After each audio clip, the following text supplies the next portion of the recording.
KGF 3 updates ಯಾವಾಗ next? ಇನ್ನು ಇವರು ಜಗತ್ತನ್ನೇ ತಿರುಗಿ ನೋಡಿಸ್ತೀನಿ ಅಂತ ಅಷ್ಟೊಂದು ವಿಷನ್ ಇಟ್ಕೊಂಡಿರ್ಬೇಕಾದ್ರೆ ಅದಕ್ಕೆ ಸಮಯನೂ ತಗೊಳುತ್ತೆ. ಅವರು ಭೂಮಿ ತಿರುಗಿಸಿ ಮಾತಾಡ್ತಾರೆ ಟೇಬಲ್ ಮೇಲೆ ಇಟ್ಕೊಂಡು, ಈಗ ನಮ್ಮ ಗ್ಲೋಬು ಚಿನ್ನದ್ದೇ, ಅದು ಕೆಳಗಿರೋ ಟೇಬಲ್ ಚಿನ್ನದ್ದೇ ಅಂತ. ಸುದೀಪ್ ಅವರೊಟ್ಟಿಗೆ ಒಂಥರ ಕೆಲಸ ಮಾಡಿದ ಅನುಭವ ಆದರೆ ಯಶ್ ಅವರೊಟ್ಟಿಗೆ ಕೆಲಸ ಮಾಡಿದ ಇನ್ನೊಂದು ಥರದ ಅನುಭವ. 3 ಸೀನ್ ಏನೋ ಮಾಡಿದ್ದೀನಿ ಅಷ್ಟೇ ನಾನು. ಅದರಲ್ಲಿ ಬಂದಂಥ ಸೀನ್ ಒಂದೇ.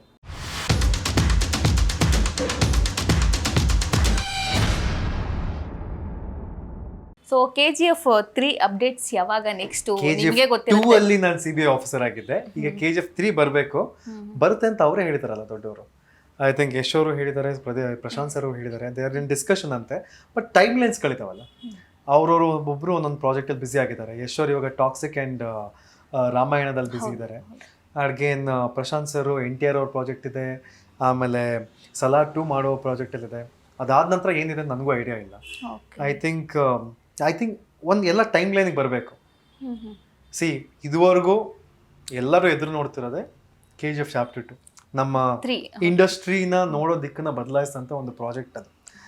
ಐ ಥಿಂಕ್ ಆ ಥರದ್ದೊಂದು ಲೆವೆಲ್ ಇನ್ನೂ ಇವರು ಜಗತ್ತನ್ನೇ ತಿರುಗಿ ನೋಡಿಸ್ತೀನಿ ಅಂತ ಅಷ್ಟೊಂದು ವಿಷನ್ ಇಟ್ಕೊಂಡಿರ್ಬೇಕಾದ್ರೆ ಅದಕ್ಕೆ ಸಮಯನೂ ತಗೊಳುತ್ತೆ, ಅದಕ್ಕೆ ಅದೇ ಥರ ತಯಾರಿಕೆನೂ ಬೇಕಾಗುತ್ತೆ, ಟೈಮ್ ಲೈನ್ ಹಾಗೆ ಮ್ಯಾಚ್ ಆಗಬೇಕಾಗುತ್ತೆ. ಈಗ ನೋಡಿ ಟೈಮ್ ಲೈನ್ ಮ್ಯಾಕ್ಸ್ ನಂಗೆ ಹೆಂಗೆ ಟೈಮ್ ಲೈನ್ ಆಯಿತು ಆ ಥರ ಈಗ ಒಂದು ಟೈಮ್ ಲೈನ್ ಅಷ್ಟೇ. ಅದಕ್ಕೊಂದು ಅವರು ವರ್ಕ್ ಮಾಡ್ತಿದ್ದಾರೆ.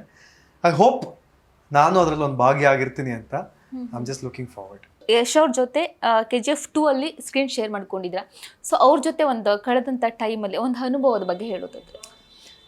ಆ್ಯಕ್ಚುಲಿ ನಾನು ಅವ್ರ ಜೊತೆ ಸ್ಕ್ರೀನ್ ಸ್ಪೇಸ್ ಶೇರ್ ಮಾಡಿದ್ದು ತುಂಬ ಕಡಿಮೆನೆ. ಒಂದು 3 ಸೀನ್ ಏನೋ ಮಾಡಿದ್ದೀನಿ ಅಷ್ಟೇ ನಾನು. ಅದರಲ್ಲಿ ಬಂದಂಥ ಸೀನ್ ಒಂದೇ. ರಮಿಕಾ ಸೇನ್ನ ಮೀಟ್ ಮಾಡಕ್ಕೆ ಬರ್ತಾರಲ್ಲ, ಸೊ ಅದೊಂದೇ ಸೀನಲ್ಲಿ ಬಂದಿದ್ದು. Otherwise I think I was observing.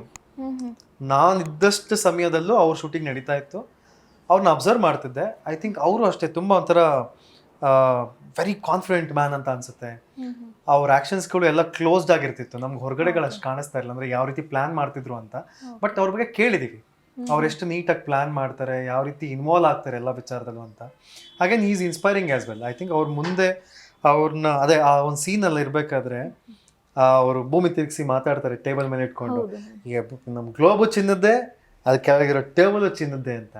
ಬೇಕಾದ್ರೆ ಮಾಡಿಸ್ಕೊಟ್ಬಿಡ್ತೀನಿ ಅಂತ, ಇಡೀ ಸಾಲ ತಿಳಿಸ್ಕೊಡ್ತೀನಿ ಅಂತ. ಆ ಸೀನ್ ಮಾಡ್ಬೇಕಾದ್ರೆ I was just right there. Camera ಬೇರೆ ಆಂಗಲ್ ತಗೋಬೇಕಾದ್ರೆ I was just right there. ಅನ್ಕೋತಾ ಇದ್ದೆ, ಏನು ಚಾಮಿಂಗ್ ಆಗಿ ಮಾಡ್ತಿದ್ದಾರೆ ಮನುಷ್ಯ, ಏನು ಡೆಡಿಕೇಟಿವ್ ಆಗಿದ್ದಾರೆ ಅಂತ ಅಂದ್ಬಿಟ್ಟು. ಹಾಗೇನು ಪ್ರತಿಯೊಂದು ವಿಚಾರದ ಬಗ್ಗೆನೂ ಗಮನ ಹರಿಸ್ತಾ ಇದ್ದಾರೆ. ಸೊ ಐ ಥಿಂಕ್ ಸುದೀಪ್ ಅವರೊಟ್ಟಿಗೆ ಒಂಥರ ಕೆಲಸ ಮಾಡಿದ ಅನುಭವ ಆದರೆ ಯಶ್ ಅವರೊಟ್ಟಿಗೆ ಕೆಲಸ ಮಾಡಿದ ಇನ್ನೊಂದು ಥರದ ಅನುಭವ. I think he is also one of the inspiration. ಅಂದರೆ ಕನ್ಸು ಕಾಣಬೇಕು ಅನ್ನೋ ವಿಚಾರದ ಬಗ್ಗೆ ಸುಮಾರು ಸತಿ ಮಾತಾಡಿದ್ದಾರೆ. ಅದೇ ರೀತಿ ನಾವು ಕನ್ಸು ಕಾಣ್ತಾ ನನ್ಸು ಮಾಡೋದಕ್ಕೆ ಟ್ರೈ ಮಾಡ್ತಾ ಇದ್ದೀವಿ. And he is also an other inspiration for us. He looks great, he does great. ಧೈರ್ಯ ಜಾಸ್ತಿ ಅವ್ರಿಗೆ. ಈಗಷ್ಟೇ ನೋಡ್ತಾ ಇದ್ದೀವಿ, ಎಲ್ಲರೂ ಸಕ್ಸಸ್ನ ಹೆಂಗೆ ಕ್ಯಾಪ್ಚುಲೇಟ್ ಮಾಡ್ಕೋಬೋದಿತ್ತು, ಹೇಗೆ ಅದನ್ನ ಅಡ್ವಾಂಟೇಜ್ ತೊಗೋಬೋದಿತ್ತು. ಬಟ್ ಇನ್ನೂ ಅವರು ಜವಾಬ್ದಾರಿನ ತಲೆಯಲ್ಲಿ ಇಟ್ಕೊಂಡು ಕಾದು ಒಳ್ಳೆ ಸಿನಿಮಾನೇ ಕೊಡಬೇಕು, ಜಗತ್ತು ಮತ್ತೆ ತಿರುಗಿ ನಮ್ಮ ಕಡೆ ನೋಡಬೇಕು ಅನ್ನೋದ್ರ ಬಗ್ಗೆನೇ ಕಾನ್ಸಂಟ್ರೇಟ್ ಮಾಡ್ತದೆ. ಇವೆಲ್ಲ ನಮ್ಗೆ ಇನ್ಸ್ಪಿರೇಷನ್. ಸೊ ನಿಜವಾಗ್ಲೂ ನಾನು ಇದನ್ನು ಅಳವಡಿಸ್ಕೋತಾ ಇದ್ದೀನಿ.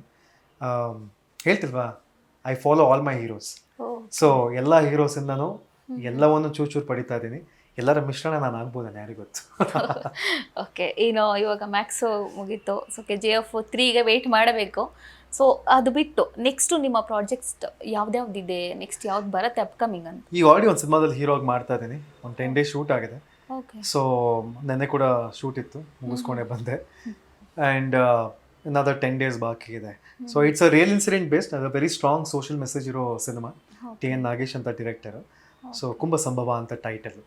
ಸೊ ಒಂದು ಅವಾರ್ಡ್ ಕ್ಯಾಟಗರಿಗೂ ತಲುಪೋದಿದು. ಸೊ ಆ ಥರದೊಂದು ಸಿನಿಮಾ. ಆ್ಯಂಡ್ ಸಬ್ಜೆಕ್ಟ್ ಚೆನ್ನಾಗಿದೆ, ಆ್ಯಂಡ್ ಪಾತ್ರ ಚೆನ್ನಾಗಿದೆ, ವಿಷಯ ಹೇಳಕೊಟ್ಟಿರೋ ಚೆನ್ನಾಗಿದೆ, ಜವಾಬ್ದಾರಿ ಅಂತ ಕರೀತಾರಲ್ಲ. ಸೊ ಒಂದೊಂದು ಹೀರೋನಲ್ಲಿ ಏನಾದ್ರು ಕಲಿತಿದ್ದೀವಲ್ಲ, ಸೊ ಒಂದು ವಿಚಾರಗಳನ್ನ ತಲೆಯಲ್ಲಿ ಇಟ್ಕೊಂಡು ಆಯ್ಕೆ ಪ್ರಕ್ರಿಯೆ ಮಾಡ್ತಾ ಇದ್ದೀನಿ. ಹಾಗೇನು ಈಗ ಒಂದೆರಡು ರೆಡಿ ಇಟ್ಕೊಂಡು ಪಿಚ್ ಮಾಡ್ತಾ ಇದೀವಿ ಅಂತ ಹೇಳಿದ್ನಲ್ಲ, ಒಂದು ಸಬ್ಜೆಕ್ಟ್ ಆಗೋ ಥರ ಇದೆ, ಪ್ರೊಡಕ್ಷನ್ ವ್ಯಾಲ್ಯೂ ರೇಸ್ ಆಗೋ ಥರ ಇದೆ. ಸೊ ಅದನ್ನ ಎದುರು ನೋಡ್ತಾ ಇದ್ದೀನಿ. ಅದರ್ವೈಸ್ ಮತ್ತೊಬ್ಬ ಪ್ರಾಲಿಫಿಕ್ ಡೈರೆಕ್ಟರ್ ನಮ್ಮ ಕನ್ನಡದಲ್ಲಿ 2 ದೊಡ್ಡ ವಿಭಿನ್ನ ಸಿನಿಮಾ ಕೊಟ್ಟವರು, ಅವರ ನೆಕ್ಸ್ಟ್ ಕ್ಯಾನ್ವಸಲ್ಲಿ ಆಗೋ ಸಾಧ್ಯತೆಗಳಿದೆ, ಮಾತೆಲ್ಲ ಆಗಿದೆ. ಬಟ್ ಅಗೇನ್ ಅದು ಕನ್ಫರ್ಮ್ ಆಗೋವರೆಗೂ ನಾನು ಹೇಳ್ಕೊಳಕ್ಕಾಗಲ್ಲ. ಓಕೆ. ಅವರು ನೆಕ್ಸ್ಟ್ ಧನುರ್ಮಾಸ ಕಳೆದಿದ್ದೆ ಮಾತಾಡ್ತೀನಿ ಅಂತ ಹೇಳ್ತಾರೆ. ಸೊ ಕನ್ಫರ್ಮ್ ಆದರೆ ಆದಷ್ಟು ಬೇಗ ಗುಡ್ ನ್ಯೂಸ್ ಕೊಡೋ ಸಾಧ್ಯತೆಯಲ್ಲಿದ್ದೀನಿ. ಅದರ್ವೈಸ್ ಎದುರು ನೋಡ್ತಾ ಇದ್ದೀನಿ. ಓಕೆ. ಇನ್ನು ಕಿರುತೆರೆಗೆ ಬಂದರೆ ಮೆಗಾ ಶ್ಯಾಮ್ ಕ್ಯಾರೆಕ್ಟರ್ ಚಾಪ್ಟರ್ ಮುಗೀತಾ ಅಂತ? ಮುಗೀತಾ ಅಂತಂದ್ರೆ ಅದೇ ಒಂದು ಸಿನಿಮಾ ಶುರು ಆಗಬೇಕಾಗಿತ್ತು. ಆ ಸಿನಿಮಾ ಪೋಸ್ಟ್ಪೋನ್ ಆಗಿದ್ದ ಕಾರಣಕ್ಕೆ ಆ ಸಿನಿಮಾ ಪೋಸ್ಟ್ಪೋನ್ ಆಯಿತು, ನಾನು ಖಾಲಿ ಉಳಿದೆ. ಬಟ್ ಆ ಸಿನಿಮಾ ಶುರು ಆಗುತ್ತೆ 1.5 ತಿಂಗಳು ನಾನು ಅಲ್ಲೇ ಭಾಗಿಯಾಗಬೇಕು ಅನ್ನುವಾಗ 1.5 ತಿಂಗಳು ನಾನು ಇಲ್ಲ ಅಂತಾನೆ ಸೀರಿಯಲಲ್ಲಿ ಪಾಪ ಅವ್ರಿಗೆ ಮೈಲೇಜ್ ಇದಾಗಲ್ಲ. ಸೊ ಅದೊಂದು ಕಾರಣಕ್ಕಾಗಿ ನಾನು ಬರಲ್ಲ ಅಂತೇಳಿ 1 ತಿಂಗಳು ಪ್ರಯರೇ ಅವ್ರಿಗೆ ಇನ್ಫಾರ್ಮ್ ಮಾಡಿ ಪಾಪ ತುಂಬ ರಿಕ್ವೆಸ್ಟ್ ಮಾಡಿಕೊಂಡ್ರು, ಅವ್ರನ್ನ ಕೇಳಿಕೊಂಡು ಸೆಗ್ಮೆಂಟ್ನ ಕ್ಲೋಸ್ ಮಾಡಿ ಸರ್ ಅಂತ ಹೇಳಿದೆ. ಪೋಸ್ಟ್ಪೋನ್ ಆಗಿದ್ದು ನಾನು ಸೆಗ್ಮೆಂಟ್ ಮುಗಿಯೋ 2 ದಿವಸ 3 ದಿವಸ ಹಿಂದೆ ನನಗೆ ಗೊತ್ತಾಯಿತು. ಸೊ ಹಾಗಾಗಿ ಮತ್ತೆ ಅವ್ರಿಗೆ ಹೇಳಿ ಡಿಸ್ಟರ್ಬ್ ಮಾಡೋಕ್ಕೆ ಇಷ್ಟ ಇರಲಿಲ್ಲ. ಸೊ ಹಾಗಾಗಿ I'm done with it. It was a very sweet period. ಕತೆ ಏನು ಬೇಕೋ ನೀಟಾಗಿ ಎಂಡ್ ಆಗಿದೆ ಅಂತ ಅನ್ಸುತ್ತೆ. ಐ ಥಿಂಕ್ ಮುಂದಿನ ಅಧ್ಯಾಯ, ಮುಂದಿನ ಹೆಜ್ಜೆ ಇಡಬೇಕಲ್ಲ ಈಗ. ಸೊ ಅದೇ ಕಡೆ ಕಾನ್ಸಂಟ್ರೇಟ್ ಮಾಡ್ತಾ ಇದ್ದೀನಿ. Thank you so much for Zee channel for having me, ಹುಂಚು sir. And thank you for showing confidence in me. Again and again ನನ್ನ ಕರೆಸಿ ಒಂದು ವಿಭಿನ್ನವಾದ ಪಾತ್ರ ಕೊಡ್ತಾ ಇದ್ದೀರಿ. ಆ್ಯಂಡ್ ನಾನು ಕ್ಯಾಲಿಬರ್ ಇದ್ದೀನಿ ಅನ್ನೋದನ್ನು ಎಚ್ಚರಿಸಿ ಹೇಳ್ತಾ ಇದ್ದೀರಿ. Thank you so much for that. Okay sir, thank you so much sir ನಮ್ಮ ಜೊತೆ ಇಷ್ಟ ತನಕ ಮಾತಾಡೋದಕ್ಕೆ. Thank you so much. ಒಬ್ಬ ನಾವು ಬೆಳೀತಾ ಇರೋ ಕಲಾವಿದನ ಕರೆಸಿ ಇಷ್ಟೆಲ್ಲ ವಿಚಾರಗಳನ್ನ ಕೇಳಿದ್ದಾರೆ ನೋಡಿ. ಪ್ರಶ್ನೆ ಇಲ್ಲ ಅಂತಂದರೆ ಉತ್ತರಕ್ಕೆ ಜಾಗನೇ ಇಲ್ಲ. ಯಾಕೆ ಎಷ್ಟೇ ಅಡಗಿದ್ರು ಪ್ರಶ್ನೆ ಬಂದ್ರೇ, ಪ್ರಶ್ನೆ ಮೂಡಿದ್ರೇ ಉತ್ತರಗಳು ಹೊರಗೆ ಬರೋಕ್ಕೆ ಸಾಧ್ಯ. ಸೊ ನೀವೆಷ್ಟೆಲ್ಲ ಕೇಳಿದ್ದು ನನ್ನನ್ನು ಒಂದು ಮತ್ತಷ್ಟು ಕಾನ್ಷಿಯಸ್ ಮಾಡಿದೆ. ಒಳಗಡೆ ಇದ್ದಿದ್ದೆಲ್ಲ ಹೊರಗಡೆ ತರೋದಕ್ಕಾಗಿದೆ. ಅಗೇನ್ ಹೇಳಿದ್ದೆಲ್ಲ ಒಂದಾದರೆ ಹೇಳ್ದಂಗೆ ನಡ್ಕೋಬೇಕು ಅಂತ ಇದೆಯಲ್ಲ, ಆ ರೀತಿ ನಡ್ಕೊಳ್ಳೋದಕ್ಕೆ ನಾನು ಆದಷ್ಟು ಪ್ರಯತ್ನ ಪಡ್ತೀನಿ. ಅಗೇನ್ ಆ್ಯಂಡ್ ಮುಂದೊಂದು ದಿವಸ ಈಗೇನು ಉದಯೋನ್ಮುಖ ಅಂತ ಕರಿತಾ ಇದ್ದಾರೆ, ಸೊ ನಿಂತು ಸಾಧಿಸಿ ನೀವೆಲ್ಲರೂ ಅಭಿಮಾನಿಸೋ ಅಂತ ನನ್ನ ಬಗ್ಗೆ ಕೊಂಡಾಡೋ ಅಂಥ ಕೆಲಸಗಳನ್ನ ಮಾಡ್ತೀನಿ. ನಾನು ಮತ್ತೊಂದು ಪ್ಯಾರಲಲ್ ಆಗಿ ನಿಂತ್ಕೊಂಡು ಕನ್ನಡ ಇಂಡಸ್ಟ್ರಿಗೆ, ನನಗೆ ಇಂಡಿಯನ್ ಇಂಡಸ್ಟ್ರಿಗೆ ಕಾಂಟ್ರಿಬ್ಯೂಟ್ ಮಾಡಬೇಕು ಅಂತ ಅಂದ್ಕೊಂಡಿದ್ದೀನಿ. ನನ್ನದೇ ಆದ ಒಂದು ಹೆಸರನ್ನ ಛಾಪ ಮೂಡಿಸ್ಬೇಕು ಅಂತ ಅಂದ್ಕೊಂಡಿದ್ದೀನಿ. ಸೊ ನಿಮ್ಮೆಲ್ಲರ ಬೆಂಬಲ ಬೇಕು. I request all the industry men, ದಯವಿಟ್ಟು ನಮ್ಮ ಕಡೆ ನೋಡಿ. And again for all the works, for anything I am ready for it. Okay sir, all the best sir. Next ನಿಮಗೆ ಒಳ್ಳೊಳ್ಳೆ ಪ್ರಾಜೆಕ್ಟ್ ಸಿಗಲಿ, ಸೊ ಸಕ್ಸಸ್ ಆಗಲಿ. Thank you so much. Thank you so much for your time. Thank you so much sir. Okay, so ನೋಡಿದ್ರಲ್ಲ, ಇದಾಗಿತ್ತು ನಾಗಾರ್ಜುನ ಅವರ ಮಾತು. So ನೋಡ್ತಾ ಇರಿ ಸ್ಪೀಡ್ ಪ್ಲಸ್ ಕರ್ನಾಟಕ. ನಮಸ್ಕಾರ. Speed plus Karnataka.